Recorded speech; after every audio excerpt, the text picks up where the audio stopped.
আসসালামু আলাইকুম। বিকেল হলেই বাচ্চাদের কিছু না কিছু খেতে দিতে হয়।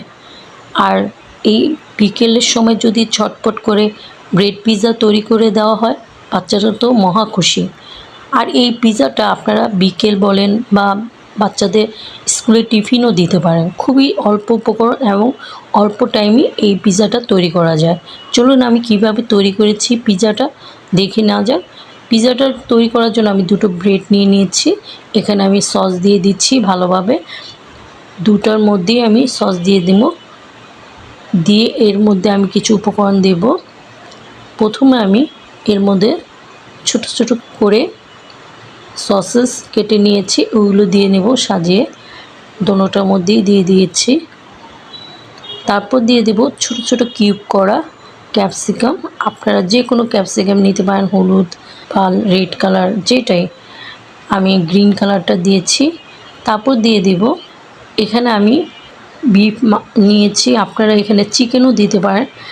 আর বিফটা আমার রান্না করা ছিল, ওইখান থেকে আমি কিছু নিয়ে নিয়েছি। নিয়ে এটাকে ছোট ছোট করে টুকরো করে নিয়েছি। তারপর এর মধ্যে দিয়ে দিলাম। তারপর দিয়ে দিব মজেরেলা চিজ। দেওয়ার পর এখন আমি এর উপরে আরেকটু সস দিয়ে দিব দেখার সৌন্দর্যের জন্য।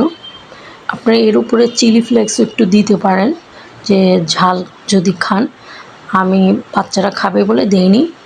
এখন আমি এয়ার ফ্রায়ে দিয়ে দিলাম। এটা আপনারা চুলাতেও করে নিতে পারেন। চুলাতে দিয়ে একটু ঢেকে রাখবেন, তাহলে চিজটা গলে যাবে এবং একটু ব্রেডটা মানে ভাজা ভাজা হবে, তখন নামিয়ে ফেলবেন। এর উপর আমি একটু ডিম স্লাইস করে দিয়ে দিলাম। এটা দিলে দিবেন, না দিলে সমস্যা নেই, বাচ্চাদের খাওয়া হবে ডিমটা, এর জন্য দিয়েছি। এখন আমি দিয়ে এয়ার ফ্রায়ে এখন সেট করে দিচ্ছি 180 ডিগ্রি। আর আমি 8 মিনিট দিয়েছিলাম, কিন্তু আমার 8 মিনিট লাগেনি, 5 মিনিটে আমি বের করে নিয়েছি। আপনারা যদি একটু ভাজা ভাজা করে নিতে চান তাহলে 8 মিনিট দিলেই এনাফ। আমি 5 মিনিটে এটা বের করে নিয়েছি। দেখেন হয়ে গেল আমার ব্রেড পিৎজা। এটা বাচ্চাদের সকালের টিফিনে দিতে পারেন এবং বিকেলে নাস্তা হিসেবে রাখতে পারেন। খুবই মজা। আর ব্রেড পিৎজাটা খেতে যেমন মজা, দেখতেও খুবই সুন্দর। বাচ্চারা দেখেও পছন্দ করে খাবে।